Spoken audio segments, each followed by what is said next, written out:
Le désastre est imminent. Cette ville fabuleuse, pétrie de culture et à la technologie avancée, est sur le point d'être détruite. Les bâtiments, la population, toute une civilisation va être balayée par une catastrophe naturelle à laquelle rien ne pourra résister.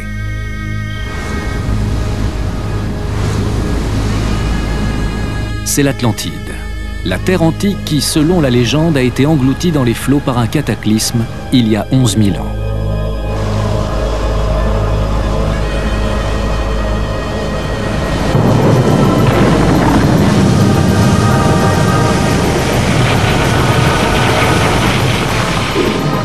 Cette histoire passionne depuis des siècles scientifiques et érudits.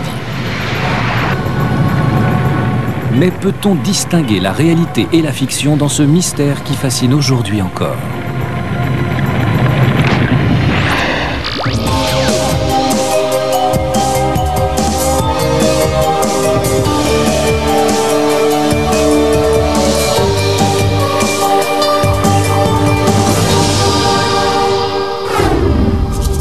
On n'a pas cessé, à travers les siècles, de raconter la disparition de cette île.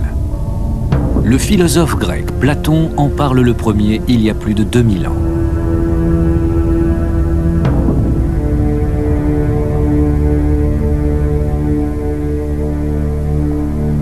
La cité engloutie est-elle un mythe ou sa légende est-elle fondée sur une civilisation qui a réellement existé ?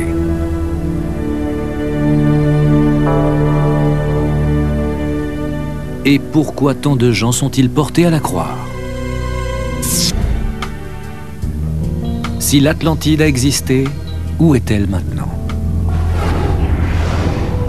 Cette enquête se propose de parcourir le globe à sa recherche et d'explorer 4 sites où elle pourrait avoir été recouverte par les eaux. Le premier est une île méditerranéenne qui a été ravagée par une importante éruption volcanique il y a environ 3600 ans.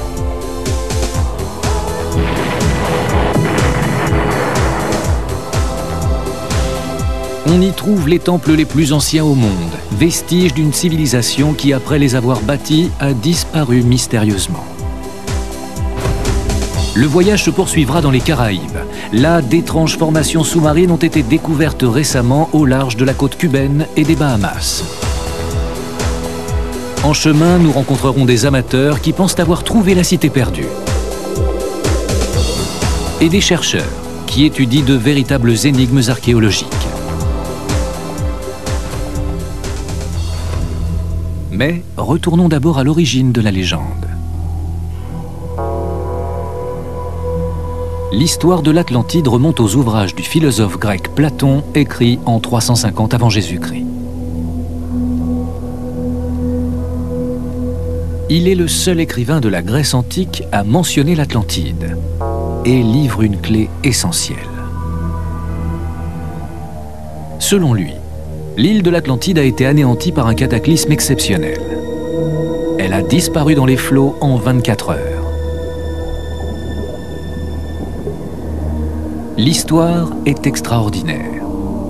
Mais avant de continuer, est-ce possible ?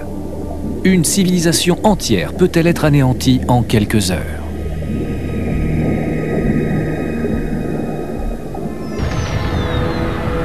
Au premier abord, cela semble difficile à croire. La nature nous a souvent prouvé sa force destructrice, mais de là à faire disparaître une cité entière de la carte. En 1994, le tremblement de terre de Northridge a détruit des quartiers entiers de Los Angeles. Et en 2004, les ouragans Charley, Ivan et Frances ont profondément meurtri la Floride. Mais les endroits où ils ont frappé n'ont pas été réduits à néant. Cependant, si l'on remonte plus loin dans le temps, on voit que la Terre peut donner naissance à des phénomènes d'une extrême violence. Des tsunamis ont détruit des rivages entiers et tué des milliers de gens. Des tremblements de terre ont réduit en poussière des villes entières. Lorsqu'ils explosent, les volcans peuvent être aussi puissants qu'une bombe nucléaire et certains ont détruit des cités. La liste est impressionnante. Pompéi, Herculanum, Krakatoa.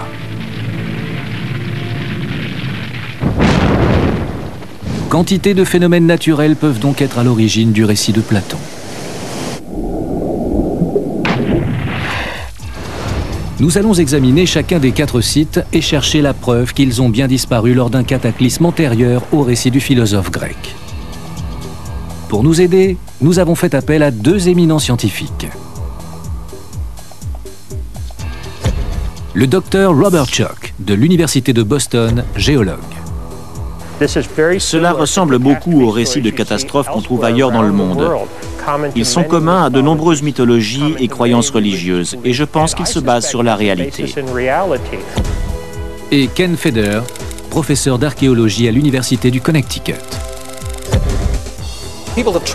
Les gens ont essayé de faire des rapprochements, comme souvent, entre certains sites au large de la côte de Cornouailles et ceux de Méditerranée. C'est bien l'histoire de Platon, ça y est, c'est l'Atlantide. Mais même les plus fervents partisans de cette version disent qu'il est nécessaire de changer un certain nombre d'éléments de l'histoire pour que ça marche. Ils ont tous les 2 étudié la question et comparé chaque site à la description de Platon. Mais pour trouver l'Atlantide, il est important de savoir ce qu'il faut chercher. Au milieu de notre vaste océan se trouve l'Atlantide. Au cours des années, l'image de l'Atlantide a été enjolivée par l'imagination des scénaristes de films. L'Atlantide, un monde qui voue un culte aux étranges dieux de la science. Mais ici, il nous faut abandonner les fantasmes de la science-fiction et tourner notre attention vers le texte grec original. Quels indices exactement nous a laissé Platon? Sa description de l'Atlantide comporte environ 40 000 mots et est parsemée de détails très intéressants. Il écrit que c'était une grande cité, disposée en cercles concentriques de terre et d'eau. Elle était construite en pierre rouge, noire et blanche. Le peuple y sacrifiait des taureaux. On trouvait des éléphants alentour, et ce, vers 9000 avant Jésus-Christ. Et le plus important de tout, elle a été détruite par un cataclysme et a sombré dans les flots. Si l'un des 4 sites que nous allons étudier est l'Atlantide, il doit répondre à ces critères, ou en tout cas à la majorité d'entre eux.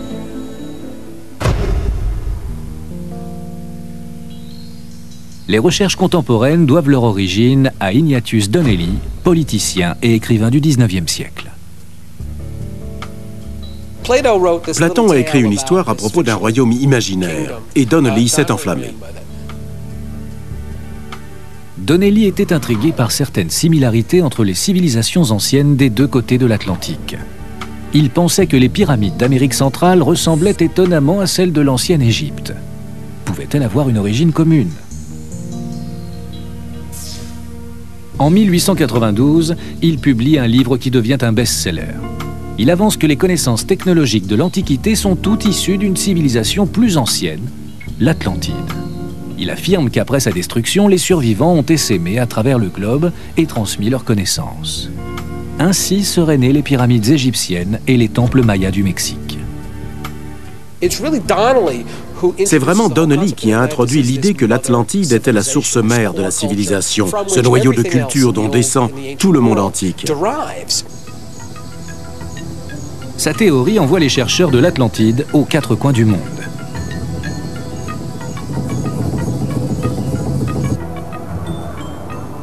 Cette histoire mythique a même attiré l'attention d'Adolf Hitler et des nazis. Passionnés par la légende, ils ont commencé à s'en servir dans leur conception d'une race aryenne.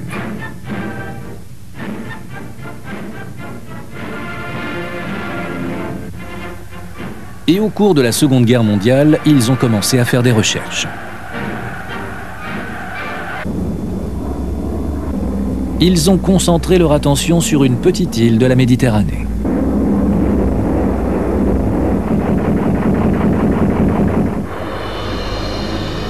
L'Atlantide, cette ancienne civilisation fantôme, est-elle une réalité ou une fiction? Selon Platon, elle avait atteint un niveau élevé dans certains domaines, comme les arts décoratifs, la technologie ou l'architecture. Bien que l'Atlantide ait donné lieu à toutes sortes d'hypothèses étranges et merveilleuses, quelques faits précieux nous incitent à poursuivre la recherche. Certains indices remontent à la Seconde Guerre mondiale.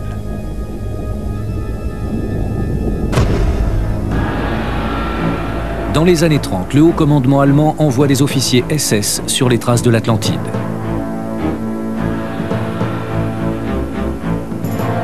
Certains membres du parti nazi croient que la civilisation fabuleuse a vraiment existé et que le peuple allemand en descend.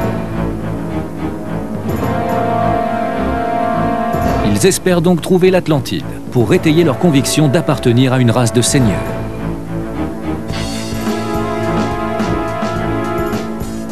Les Allemands tentent désespérément de conquérir l'île de Malte, importante stratégiquement. Mais malgré le déluge de bombes qui s'abat sur lui, le petit pays tient bon contre ses agresseurs. Ainsi, les Maltais ont-ils évité que leur trésor de l'Antiquité ne soit pillé par les chasseurs allemands de l'Atlantide.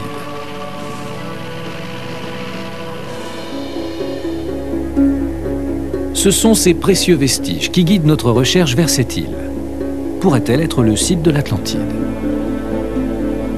À quelques kilomètres de la capitale, la Valette, on trouve d'étranges ruines. Ces magnifiques temples mégalithiques ont été construits vers 3600 avant Jésus-Christ, 10 siècles avant les grandes pyramides d'Égypte. Qui en sont les bâtisseurs? Et qu'est devenue leur culture? L'énigme est fascinante.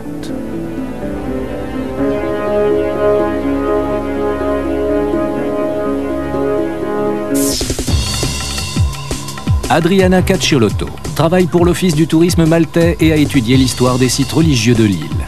Elle pense que la première civilisation implantée ici avait atteint un développement qui lui permettrait d'être à l'origine de l'histoire de l'Atlantide. Quand ils ont construit ces temples, ils étaient les plus grands architectes de leur époque. Il y a 5000 ans, ils étaient les seuls à pouvoir bâtir ce type d'édifice unique en leur genre. Ils étaient très en avance.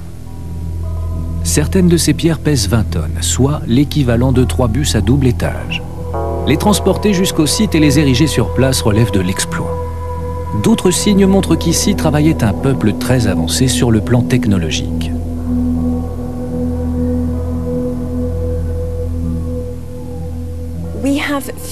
Nous avons trouvé de remarquables fragments d'autels, avec des spirales gravées dans la pierre, et aussi des bas-reliefs d'animaux comme des béliers, des cochons, des moutons et des poissons. Mais ces temples ont-ils à voir avec l'Atlantide de Platon? Nous avons la preuve qu'on sacrifiait des animaux dans ces temples. Dans l'un d'entre eux en particulier, nous avons trouvé des cornes de taureau, mentionnées également par Platon. Mais l'auteur grec parle d'un autre animal qui pose un problème à ceux qui pensent que l'Atlantide aurait été située à Malte. Il écrit que l'île dont nous cherchons la trace abritait un grand nombre d'éléphants. Or, on n'en trouve à l'heure actuelle pas la moindre trace. Toutefois, le plus ancien site archéologique du pays nous dévoile une réalité différente.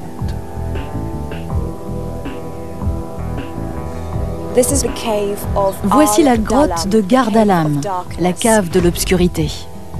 La strate la plus basse date d'environ 500 000 ans.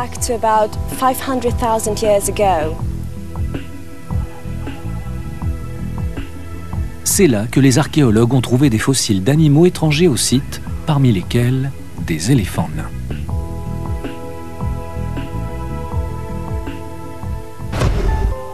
Comment sont-ils arrivés là? On comprend en examinant ces fossiles qu'autrefois l'île de Malte était réunie à la fois au continent européen et africain. À travers les siècles, le niveau des mers a monté et en a fait une île. Les animaux cernés par les eaux auraient disparu.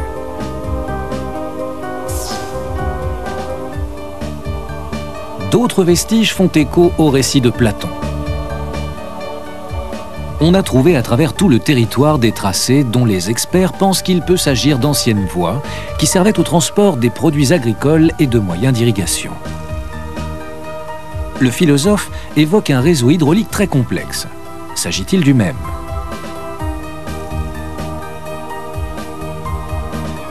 Mais si l'Atlantide était située sur l'île de Malte, ses ruines ne devraient pas se trouver sur la terre ferme,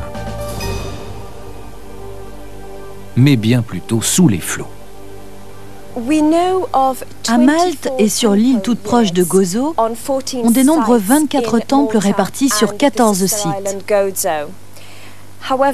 Mais personne ne sait combien d'autres pourraient se trouver sous l'eau.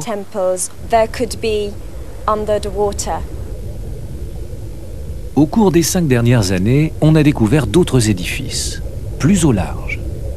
Peuvent-ils être liés à la cité enfouie? Depuis la construction des temples il y a 5000 ans, le niveau de la mer sous l'influence de changements climatiques s'est élevé de près de 15 mètres. Si cela peut expliquer qu'on retrouve des constructions sous l'eau, cela ne résout pas l'énigme de la disparition de leurs bâtisseurs.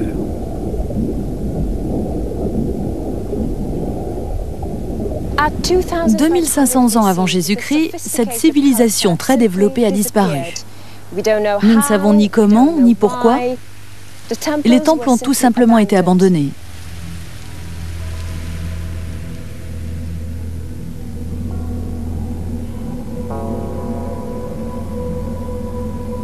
Pourquoi cette population a-t-elle disparu? Des géologues ont découvert à Malte les traces d'une importante inondation qui aurait eu lieu à la fin de la période où ont été construits les temples.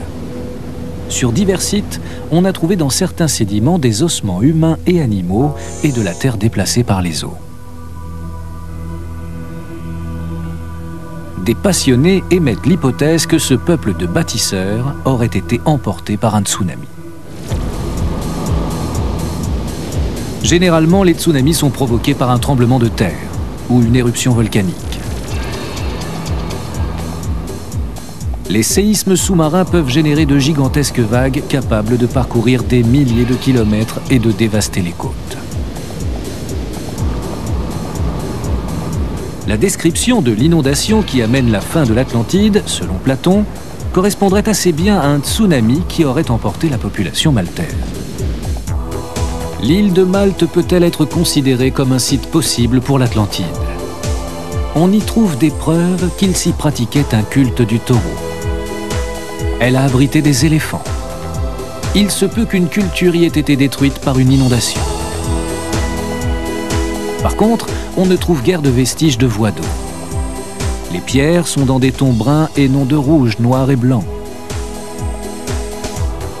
Et les temples ne sont vieux que de 5000 ans. Les experts ne sont donc pas convaincus. Nous sommes ici devant une civilisation très ancienne que nous ne comprenons pas. Nous en connaissons très peu sur eux. Ils semblent être très avancés dans certains domaines, mais c'est précisément à cause de ces énigmes que je ne pense pas que Malte soit l'Atlantide de Platon. Le premier des 4 sites est ainsi écarté.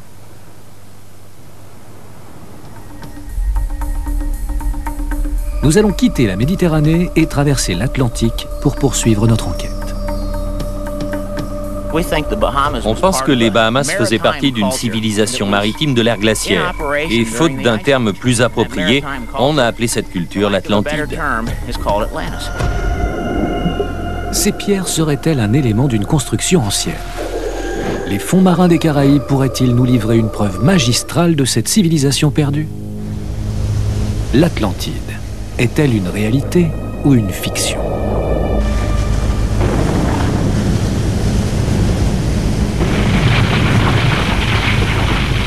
Et si elle a existé, reste-t-il au fond des océans, comme certains le croient, une ville engloutie il y a 9000 ans?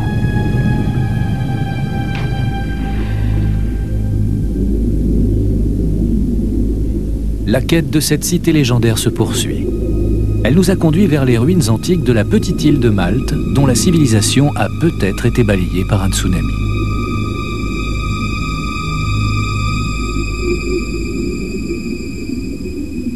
Bien qu'ils posent certaines énigmes, ces temples n'offrent aucune preuve tangible qu'ils étaient liés à l'Atlantide de Platon.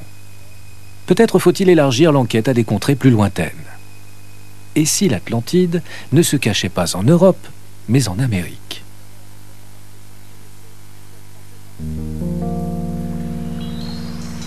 Cette idée est récemment devenue une obsession parmi les adeptes du New Age.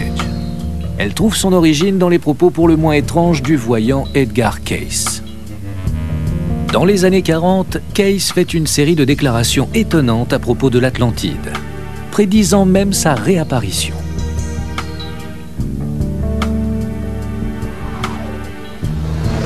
En 1968, il déclare attendre la naissance de l'événement à proximité des îles Bimini aux Bahamas. En 1968, un pilote en vol au-dessus de cet archipel remarque un alignement sous-marin de pierres rectangulaires. Les adeptes de Cayce pensent alors que la prophétie va se réaliser. La formation de près de 3600 mètres de long est connue aujourd'hui sous le nom de Bimini Road. Laura et Greg Little sont des chercheurs amateurs adeptes d'Edgar Cayce. Ils sont persuadés d'avoir devant eux une partie de l'Atlantide. Deux points de vue s'opposent à propos des îles Bimini. Selon le premier, émis par une poignée de géologues, Bimini Road fait partie d'une plage naturelle de pierre, dont la ligne fracturée forme des blocs carrés rectangulaires comme nous le voyons. Un second groupe de gens pense que Bimini Road sort des mains de l'homme et qu'il s'agit d'une sorte de plateforme ou de digue ou peut-être encore d'une muraille qui se serait brisée. Pour Greg et Laura Little, Bimini Road faisait partie de l'Atlantide. Mais dans ce cas, on devrait trouver non loin d'autres constructions. Ayant entendu parler d'une autre formation du même genre au large d'Andros, la plus grande des îles de l'archipel des îles Bahamas, ils entreprennent des recherches dans cette zone. Et en 2003, Greg Little découvre une formation sous-marine semblable à celle de Bimini Road. Au début, je ne voyais rien. L'eau était assez profonde et il n'y avait que du sable. Et tout d'un coup, j'ai aperçu ces pierres. J'étais stupéfait. J'en ai vu une, puis une autre et encore une autre. J'ai compris alors qu'il y en avait plusieurs couches et j'ai continué sans en voir la fin. Il n'avait plus beaucoup de pellicule dans son appareil. Il a fait 2 ou 3 photos des pierres et quand elles ont été développées et qu'il me les a montrées, je n'ai rien pu voir. Nous sommes revenus un mois plus tard et cette fois j'ai plongé avec lui. Nous longions attentivement le fond de la mer lorsque nous avons aperçu les blocs. Impossible de se tromper. Ils sont trop imposants et parfaitement rectilignes. Ça ne ressemblait à rien de ce que nous avions déjà vu. Je n'ai eu aucun doute. Je comprenais pourquoi Greg était aussi excité. Et là, nous l'étions tous les deux. Sans experts géologues pour les guider, les Little se sont persuadés qu'ils avaient découvert un port ou tout au moins un quai datant de plusieurs milliers d'années. Si le niveau de la mer était 90 mètres plus bas, la plateforme se trouverait au bord d'un canyon sous-marin appelé la langue de l'océan, qui est juste à côté. Il est possible alors qu'il s'y soit trouvé des constructions, car on pouvait avoir de là une vue dominante sur les bateaux et sur ce canal large et profond. Greg et Laura Little ne sont pas des scientifiques, mais ils ont passé des années à enquêter sur les mystères du monde. Et bien sûr, sur les nombreuses théories liées à l'Atlantide. Aujourd'hui, ils se tournent vers Andros pour chercher la preuve que ce qu'ils ont trouvé a bien été construit par les hommes.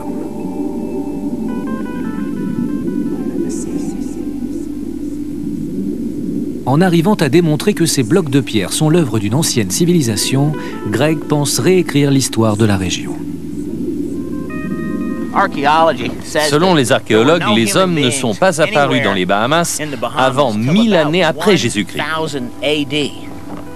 C'est étonnant puisque nous savons que l'Amérique était déjà peuplée des milliers d'années plus tôt. Donc si ces structures étaient artificielles, cela signifierait que cette zone était peuplée bien avant cette date. Nous serions alors obligés de revoir l'histoire des Bahamas. On pense que les Bahamas faisaient partie d'une civilisation maritime de l'ère glaciaire. Et faute d'un terme plus approprié, on a appelé cette culture l'Atlantide. Pour soutenir leur thèse, les Little ont exploré une autre structure de pierre. Elle se trouve à l'air libre, sur une colline de l'île d'Andros. Certains insulaires affirment qu'il s'agirait des vestiges de fortifications. Le site offre en effet une vue dominante sur l'océan et sur l'intérieur de l'île, et paraît l'emplacement idéal pour édifier un fort ou un lieu de cérémonie. personne n'en connaît la date de construction. Mais Laura Little pense y voir la marque d'une ancienne tribu indienne. Cela nous rappelle beaucoup ce que nous avons vu avec les ruines mayas. Les Mayas d'Amérique centrale auraient alors parcouru l'océan jusqu'aux Bahamas, faisant du commerce et établissant ici et là des communautés. Selon cette théorie, ils auraient peuplé ces îles plus tôt qu'on ne le pensait. Mais dans ce cas, que sont-ils devenus? Si la théorie des Little est plausible, ils se doivent toutefois d'expliquer pourquoi on ne retrouve aucune trace de peuplement de ces îles avant 1000 après Jésus-Christ. Est-il vraisemblable que les habitants aient été balayés par un désastre naturel? Mais alors, qui étaient-ils? Greg et Laura croient que la cause de leur disparition a pu venir de l'espace. Ils s'appuient pour cela sur un phénomène survenu à l'est des États-Unis. On trouve dans l'État du Delaware et en Floride des milliers de dépressions de forme ovale connues sous le nom de Carolina Bays. Selon les Little, une énorme comète est entrée dans l'atmosphère terrestre il y a environ 11 000 ans. Elle s'est morcelée en deux parties principales et des millions de petits débris. Ces fragments se sont fracassés à l'est des États-Unis, créant les Carolina Bays, tandis que les grands éléments sombraient dans l'Atlantique.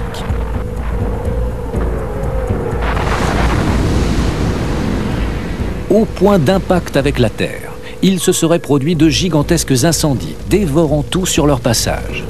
Et en mer, d'énormes vagues se seraient formées. Quand les deux grands morceaux de la comète ont frappé l'océan Atlantique, ils ont provoqué des vagues comme un tsunami, ce qui a balayé tout ce qui se trouvait sur ces îles. C'est pour ça que nous n'avons aucune trace de vie humaine ici, avant l'an 1000 après Jésus-Christ. Mais par contre, on y découvre des éléments comme la Bimini Road ou la plateforme d'Andros. Elles sont imposantes et construites juste au bord de l'eau. Autrement dit, ce qui était au sommet a pu être balayé, mais les fondations sont restées. Cette théorie pose cependant un problème. Les scientifiques qui étudient les Carolina Bays n'ont découvert aucune trace d'impact d'une comète. Ils pensent plutôt qu'elles ont été formées par la glaciation ou l'érosion du vent, sans en être toutefois certains. Quelle que soit l'origine des Carolina Bays, le mystère reste entier. Greg et Laura continuent résolument à croire que les Bahamas constituent le site le plus vraisemblable de l'Atlantide. À l'affût d'une nouvelle preuve, ils draguent la zone qui entoure les blocs qu'ils ont découverts l'année précédente. Mais leurs recherches se révèlent stériles. Nous sommes venus ici 4 fois l'année dernière. Et depuis, le fond a été couvert de sable. L'herbe à tortue s'est aussi développée. Mais nous avons aperçu de nombreuses zones nouvelles. En fait, la formation est plus grande que nous le pensions. J'ai nettoyé quelques couches entre les pierres, mais je ne peux pas dire si elles ont été construites par la main de l'homme. Je ne suis pas vraiment déçu, mais si nous ne découvrons pas ce dont il s'agit dans les prochaines années, nous ne le saurons jamais, car le corail aura rapidement tout recouvert. Que pensent les scientifiques des déclarations des Little? Le docteur Robert Schoch est géologue à l'université de Boston. Le site de Bimini Road pourrait-il, selon lui, être un vestige de l'Atlantide? Je dois admettre que je ne suis pas allé à Bimini pour examiner les choses in situ. Mais au vu des photos et des rapports techniques, je ne suis pas convaincu que ces structures soient artificielles, et encore moins qu'il s'agisse de l'Atlantide. J'ai plongé sur d'autres sites dont on disait qu'ils étaient artificiels pour en conclure finalement qu'ils étaient parfaitement naturels. Peut-être ces formations sont-elles inhabituelles, mais elles ne sont pas l'œuvre de l'homme. On peut aussi trouver ce type de forme dans la nature. Quelle place accorderons-nous aux Bahamas sur la liste des éventuels sites de l'Atlantide? Il est plus que probable que ces pierres sous-marines soient d'origine naturelle et non des ouvrages humains détruits par une catastrophe. Aucune preuve tangible ne témoigne d'autre part d'une catastrophe survenue 9000 ans environ avant Jésus-Christ. On ne voit ici pas trace de canaux circulaires, de constructions rouges, noires et blanches, de sacrifices de taureaux, ni de la présence d'éléphants. Si jamais l'Atlantide a existé, ce n'était certainement pas par ici. Malgré la passion de Greg et de Laura, les résultats de cette recherche sont insuffisants. Le site suivant nous ouvrira-t-il d'autres perspectives? En 2000, une équipe de scientifiques fait une curieuse découverte en explorant les fonds marins au large de Cuba. Dans les profondeurs, ils trouvent d'immenses structures qui pourraient être l'œuvre d'une ancienne civilisation.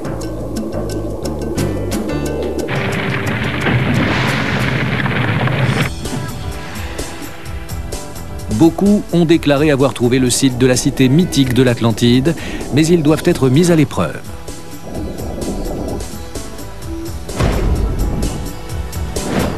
Notre enquête nous a déjà conduits en Méditerranée, puis aux Bahamas, à plonger au sein de formations sous-marines extraordinaires.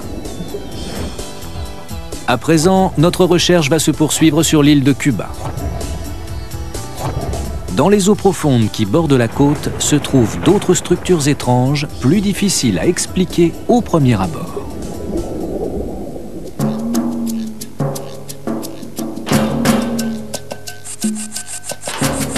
L'ingénieur naval Paulina Zelitsky et son mari Paul Wenzweig travaillent ensemble à la surveillance des océans. Ils ne pensaient vraiment pas à l'Atlantide quand ils sont partis explorer les fonds marins de cette région en décembre 2001. Ils étaient engagés par le gouvernement cubain pour rechercher des galions espagnols échoués avec leurs trésors coloniaux.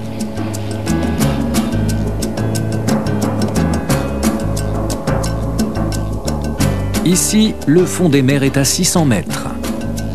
On ne peut l'atteindre en plongée. Ils explorent donc la zone avec un sonar latéral, un appareil qui utilise les fréquences sonores pour produire des images du plancher marin. Ils ne trouvent pas de galions espagnols, mais quelque chose d'inattendu. Nous avons vu un immense sous-marin. Nous ne savons pas à qui il était, mais il était posé là, sur le fond. Ils sont tombés sur un bâtiment militaire en pleine activité. Mais la rencontre est brève. Le sous-marin disparaît avant d'avoir pu être identifié. Un peu plus tard, le sonar leur soumet une autre image surprenante. Ces figures possédaient une symétrie, une géométrie, une architecture en soi. Tout ça ne paraissait pas naturel. Et ces constructions semblent tout droit sorties d'un film de James Bond. Nous en avons conclu qu'elles avaient un rapport avec le sous-marin. Il s'agit peut-être d'un monde sous-marin, d'un terminal très vaste, un peu comme un aéroport international. Le couple rapporte ces données à son laboratoire en vue de les analyser. Et pendant des mois, Paulina Zelitsky étudie attentivement la littérature scientifique pour trouver une explication à cette découverte. Je travaillais entre 6 et 8 heures chaque jour. Au bout de 6 mois, je lève le visage vers le mur où était accroché un calendrier Maya. La construction Maya imprimée sur le calendrier paraît identique aux images du sonar latéral. Pour Paulina, la formation sous-marine a une configuration similaire à celle des anciennes villes mayas d'Amérique centrale. Est-elle l'œuvre des hommes? Désireux d'en apprendre davantage, les deux scientifiques retournent sur le site et envoient vers les profondeurs une caméra submersible. Ils recueillent des images tout à fait inhabituelles. On y voit des pierres taillées régulièrement. Certaines forment des structures de près de 45 mètres de haut et s'étendent sur une zone de 12 km². Ces reconstitutions, basées sur les images du sonar, révèlent à quoi ressemblaient les structures. Elles paraissent être une œuvre humaine, mais le géologue Robert Schoch n'en est pas si sûr. Certains y voient des pyramides ou d'autres types de constructions. Les figures régulières suggèrent une sorte d'agencement urbain, peut-être direz-vous une ville. C'est très intéressant, très intriguant, mais est-ce pour autant concluant? Je ne le pense pas. Ce qui intrigue Schoch, c'est que les ruines les plus anciennes gisent à plus de 300 mètres. Personne n'a jamais rien vu à cette profondeur. Pour suggérer que des structures immergées à plus de 600 mètres sont artificielles, il faut pouvoir produire une explication. Est-ce possible? C'est concevable. Une activité tectonique, peut-être une catastrophe, telle que l'a décrit Platon, a-t-elle pu provoquer un naufrage à de telles profondeurs? Cela reste vraiment à explorer.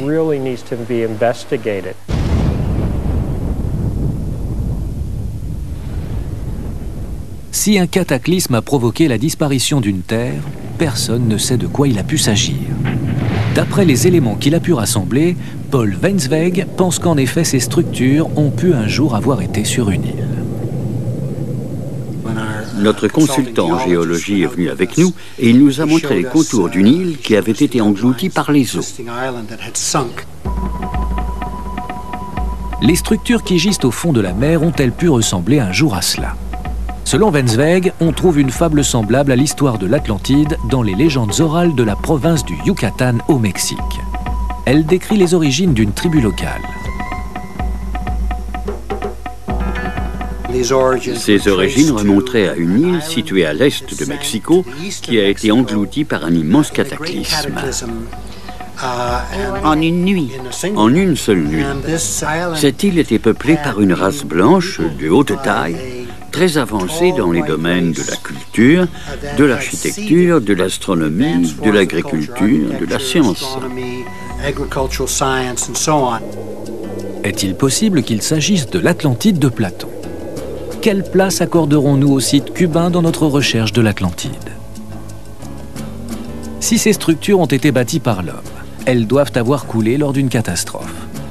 Mais rien ne nous en indique à quelle date. Aucune trace de roches rouges, noires et blanches. Et de façon peu surprenante, aucune preuve non plus de l'existence de canaux, ni de taureaux ou d'éléphants.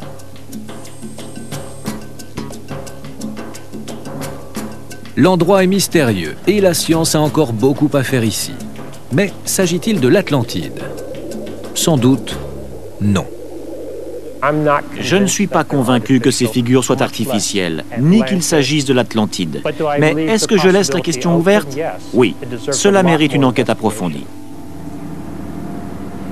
Paul Wensweg et Paulina Zelitsky préparent déjà leur prochaine expédition avec des engins submersibles habités et un équipement photographique et un éclairage bien meilleur.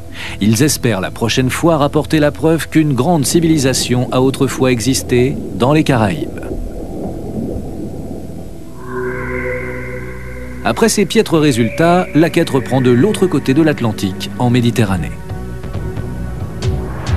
Le dernier site peut-être le plus sérieux est une île proche de la Grèce. C'est ici qu'une des villes les plus raffinées qu'ait connue l'Antiquité a été pulvérisée lors d'un des plus grands désastres naturels de l'histoire humaine. Peut-être est-ce là, enfin, l'origine de la légende de l'Atlantide.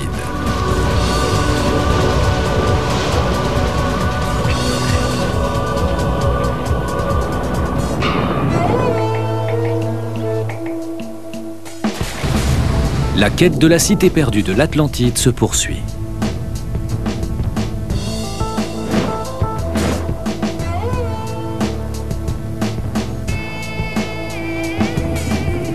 Les explorateurs et les passionnés ont vu en des dizaines de sites les vestiges de la ville disparue, mais l'hypothèse la plus séduisante reste sans doute l'île grecque de Santorin.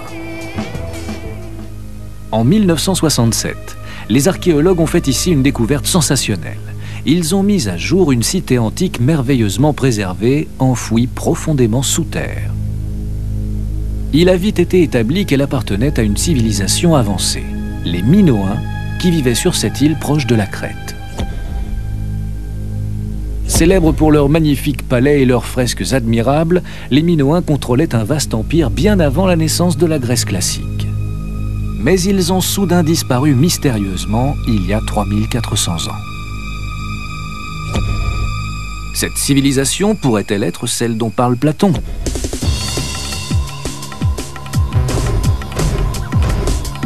Cette découverte a attiré l'attention de Charles Pellegrino, écrivain et scientifique. La ville en elle-même était une découverte fascinante. On y a découvert un réseau de plomberie à l'intérieur des murs des maisons, une technologie très avancée, une utilisation complexe de l'eau et même un système d'aqueduc qu'on ne retrouve nulle part ailleurs avant l'époque de l'Empire romain. Comme beaucoup d'autres, l'écrivain s'est demandé si Santorin n'était pas le site de l'Atlantide.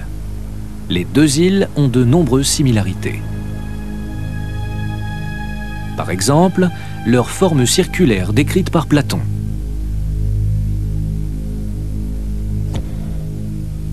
Et lorsque l'on voit les statuettes de taureaux et les fresques dites des sauteurs de taureaux, il est clair que les Minoens, comme les Atlantes, vouaient un culte à cet animal. Platon dit que l'Atlantide était construite en pierre noire, blanche et rouge. Et c'est aussi le cas à Santorin. Quand on enlève des pierres au hasard, on dégage le soubassement original, du calcaire, de la pierre volcanique. C'est intéressant car c'est exactement ce que décrit Platon. Mais un élément encore plus important pousse les amateurs à prendre cette hypothèse au sérieux.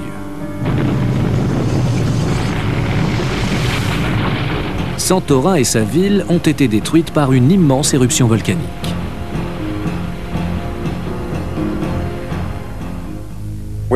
Nous sommes ici au bord d'un conduit de lave d'environ 15 km.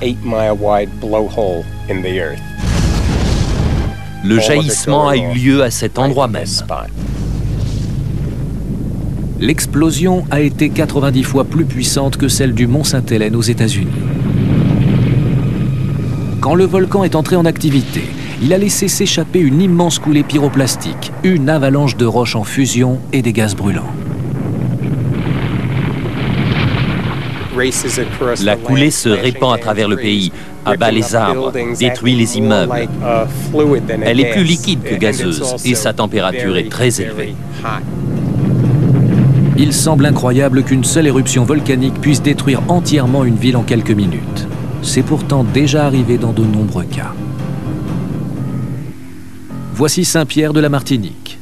Au-dessus de la ville se dresse la montagne Pelée. Son volcan est paisible pour l'instant, mais il s'est réveillé le 8 mai 1902.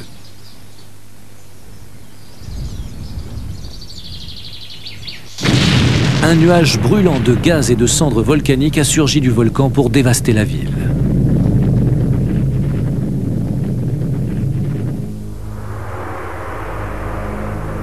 Les 29 000 habitants n'ont pas eu la moindre chance.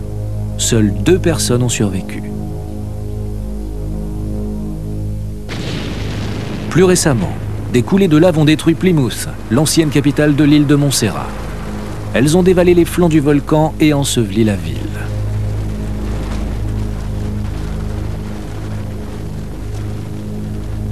La couche de cendres et de débris était si épaisse qu'on ne voit plus aujourd'hui que les toits des maisons.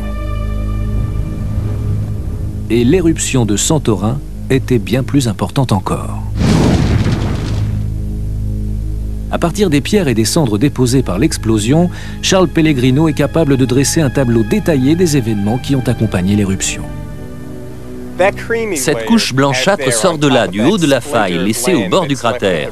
On a à peu près 60 mètres de pierre ponce blanche, ce qui est la marque du début de l'éruption, le moment où elle se forme, se construit avant l'explosion finale, le grand boom. L'éruption continue à se préparer. La cavité se vide, créant un point faible dans la terre. Le magma en fusion s'accumule au sommet jusqu'à ce qu'à la fin le volcan se fissure, laissant échapper la pression et c'est l'explosion. Après avoir fait éclater son sommet, le volcan se déchire, créant un trou de la taille d'une ville au centre de l'île. Immédiatement après cette explosion, on a sans doute vu l'eau recouvrir les failles de ce qui restait de l'île.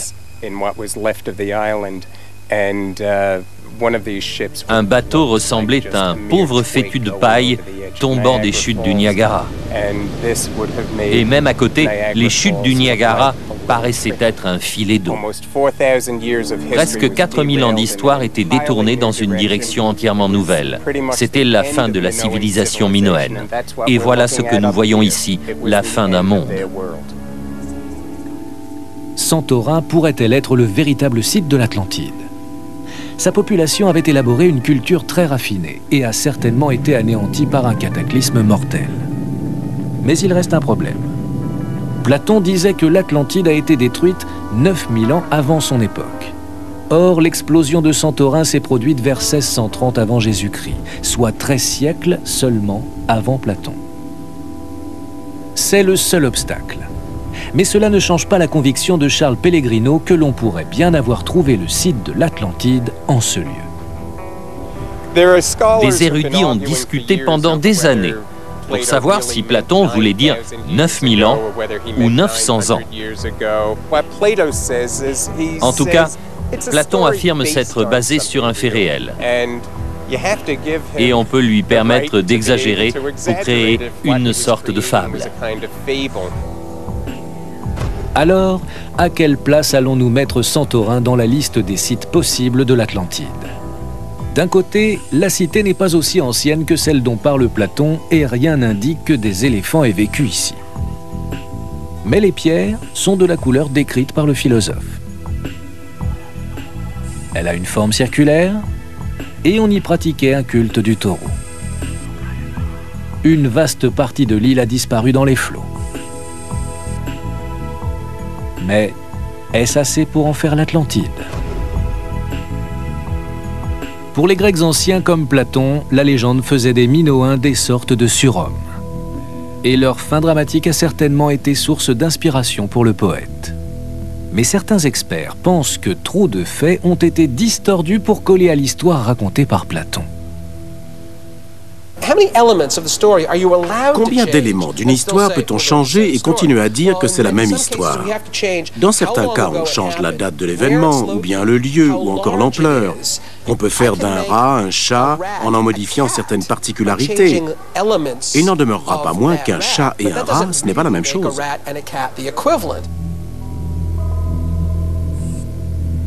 Le niveau de civilisation des Minoens était très développé. Mais l'Atlantide était-elle une de leurs villes? Peut-être ne le saurons-nous jamais. Dans ce voyage autour du monde à la recherche de l'Atlantide, la cité perdue décrite par Platon, nous avons exploré plusieurs sites sur Terre et sous la mer. Il y a longtemps, une civilisation oubliée de bâtisseurs de temples vivait à Malte. Leurs exploits technologiques sont antérieurs à ceux de l'Égypte ancienne. Dans les Bahamas, on a découvert de mystérieuses structures. Certains pensent qu'elles ont une relation avec l'Atlantide, bien qu'il s'agisse probablement de formations naturelles. Dans les profondeurs des mers, au large de la côte cubaine, des images fantomatiques révèlent ce qui pourrait être une île qui aurait sombré dans les océans avec ses bâtiments intacts. Enfin, sur l'île de Santorin, on trouve des traces des Minoens. Une culture sophistiquée vivant dans la même région que Platon est décimée par une des plus grandes éruptions volcaniques de l'histoire.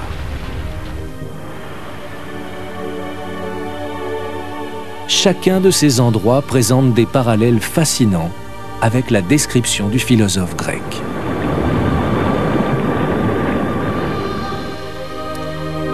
Mais aucun ne s'accorde parfaitement au récit. L'Atlantide reste un mystère bien plus qu'un mythe.